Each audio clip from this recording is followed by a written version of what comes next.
Shields up, Iron Breakers. Rurikhan here coming at you with another video, and today I'm going to be talking about the Nintendo Switch and Monster Hunter Rise. More specifically, I'm going to be trying to answer the question, should you get a Nintendo Switch for the purpose of playing Monster Hunter Rise? As you can imagine, I'm going to be expanding on this particular topic quite a bit, but before I get started, I'd like to address this growing sentiment that I've seen in my comment section. That is from new players that came into Monster Hunter with Monster Hunter World. You guys started playing either on your PCs, PlayStation 4s, or Xbox Ones, and you guys really enjoyed the game because it is quite a unique experience. Let me tell you right now, there's nothing like the Monster Hunter franchise out there. There are some games that try to emulate the same sentiment. There are some games that get some things right, some things wrong, but nothing really ever gives you the same sense of satisfaction that you get from a Monster Hunter game. I'm speaking from experience because I've tried to fill that gap because I've been in the same situation that a lot of you guys are, which is you're seeing that the next iteration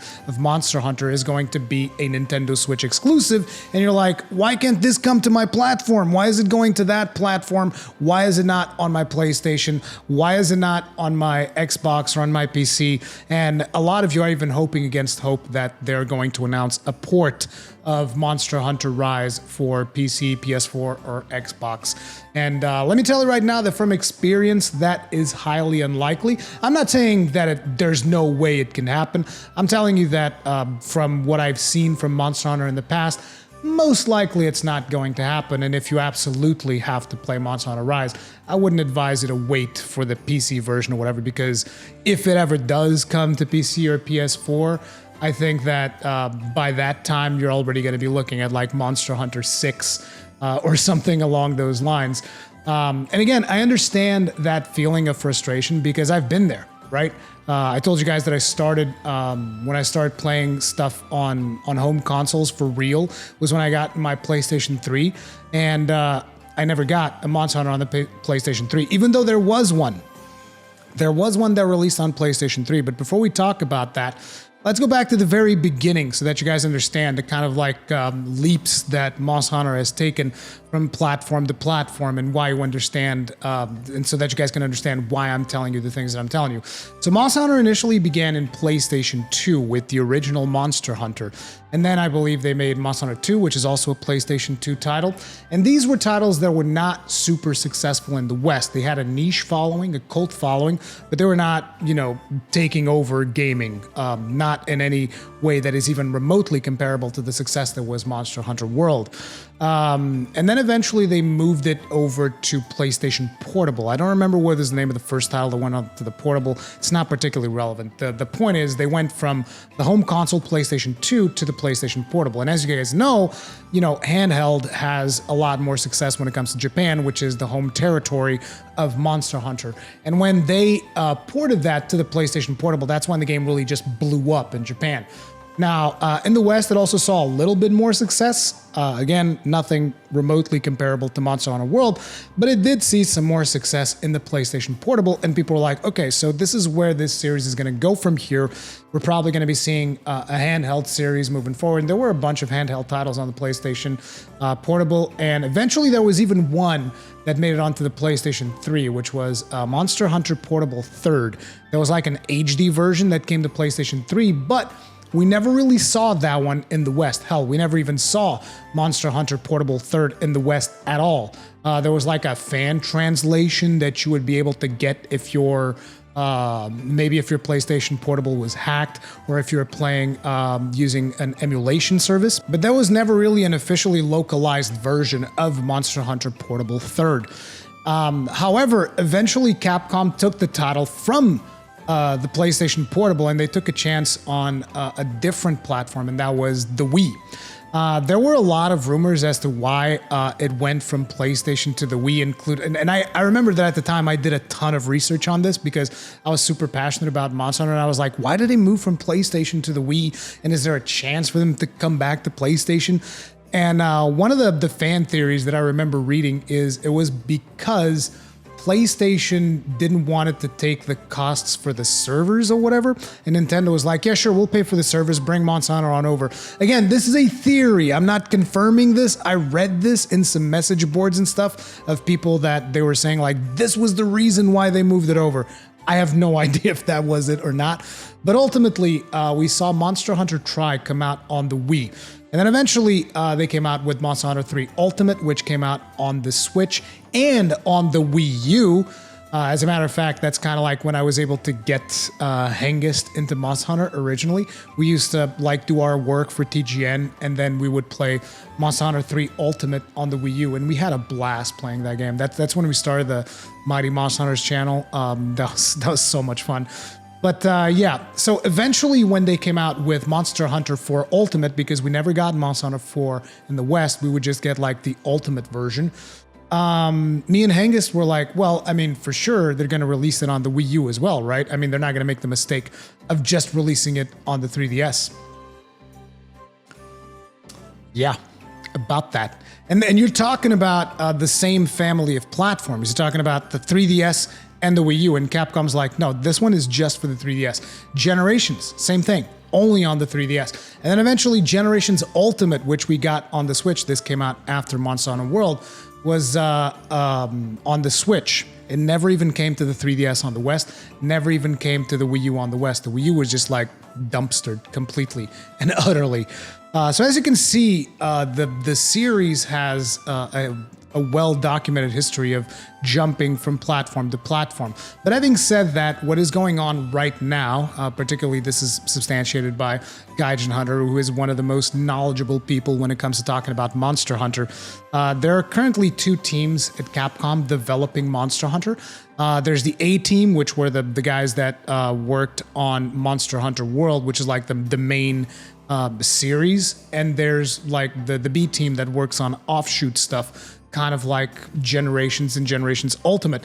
While they were working on Generations Ultimate, the main team was working on Monster Hunter World. And right now, the B team is, you know, they're having their own game come out, which is Monster Hunter Rise. But I can assure you with 99% certainty that Capcom is already working on another entry for the main line of consoles, your PlayStation 5s, your Xbox Series X, and your PC. And I would expect the next one to be a simultaneous release on 3 platforms, not like the kind of like phased off thing that we had this time with the PC and the PlayStation 4 and all that jazz. I would expect it to be a simultaneous release because now they have a little bit more experience developing for the PC. But again, this is all stuff that I'm theorizing on.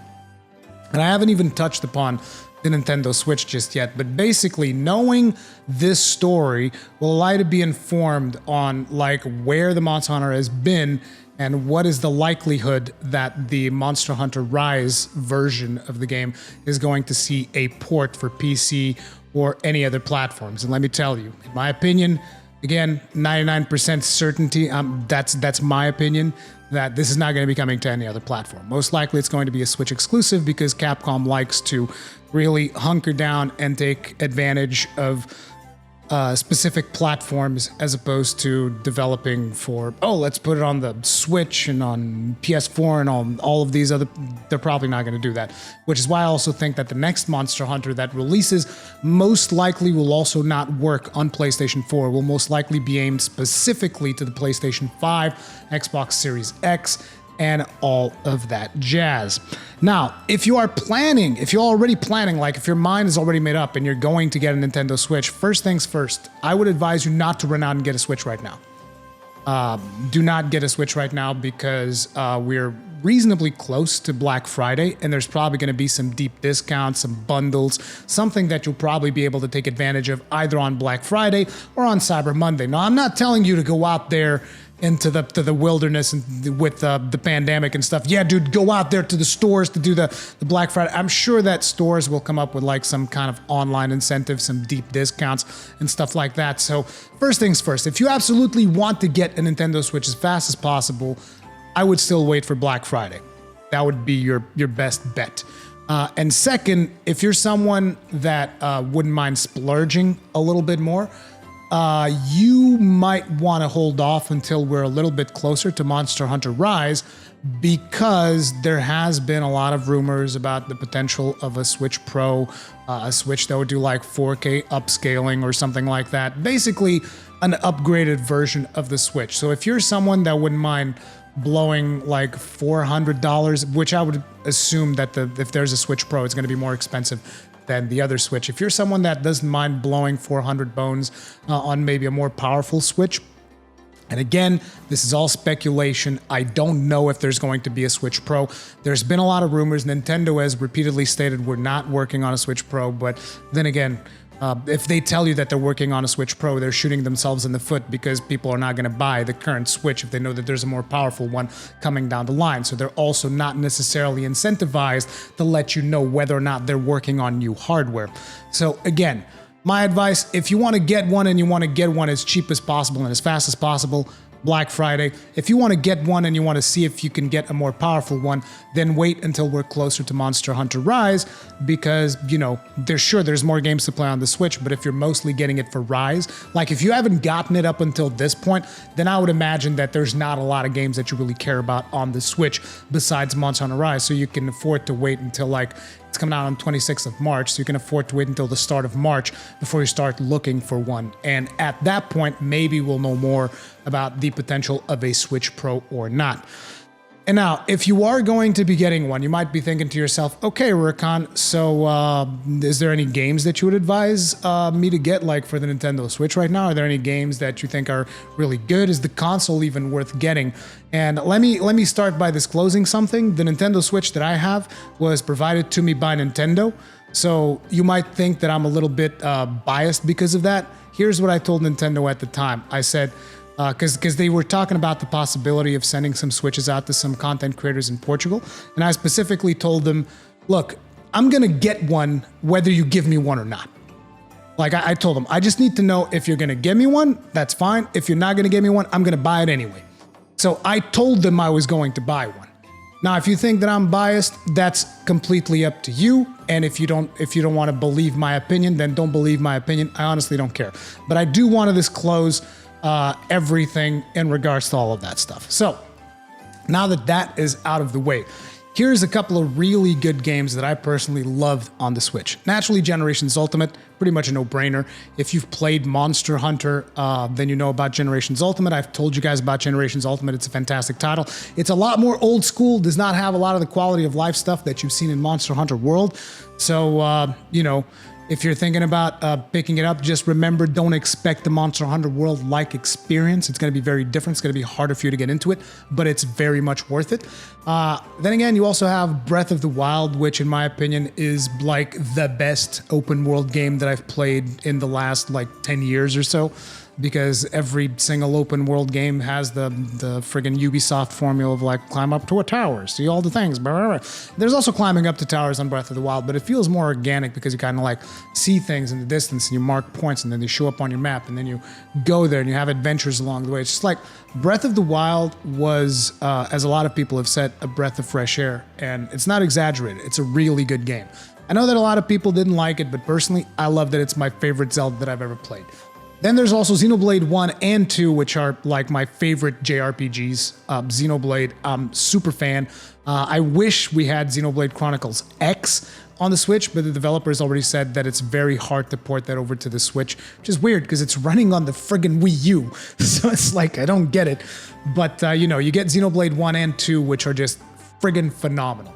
Phenomenal. Okay, there's Super Mario Odyssey, which is the best 3D platform I've ever played. I don't play a lot of 3D platformers, so that's kind of saying something. Usually when I see a 3D platformer, like I'll play it for 5 minutes and I'll be like, yeah, whatever, I get it, I don't like it. Super Mario Odyssey actually managed to grab me as someone that doesn't like 3D platformers, so it's a fantastic game. You got Bayonetta 1 and 2, you got Astral Chain, and there's a bunch of more games on the Nintendo Switch. These are just some of the ones that kind of like crop up into my head just kind of thinking about it. So whether or not is it worth it for you to own a Nintendo Switch, that's completely up to you. For me, it's definitely worth it. I love the console. It's one of my favorite consoles, and I've been wanting a Monster Hunter game on the Switch, as you guys know, for quite some time, because I really like the portability aspect of it and just being able to take it with me to a friend's house, which is a lot more convenient than taking like your PC or your PS4 and just, you know, doing a couple of hunts together. like that, which we did quite a bit during GU, but GU is, for all intents and purposes, a bit of an older game, and whereas Rise is going to bring a lot of that quality of life from Monster Hunter World into the fold.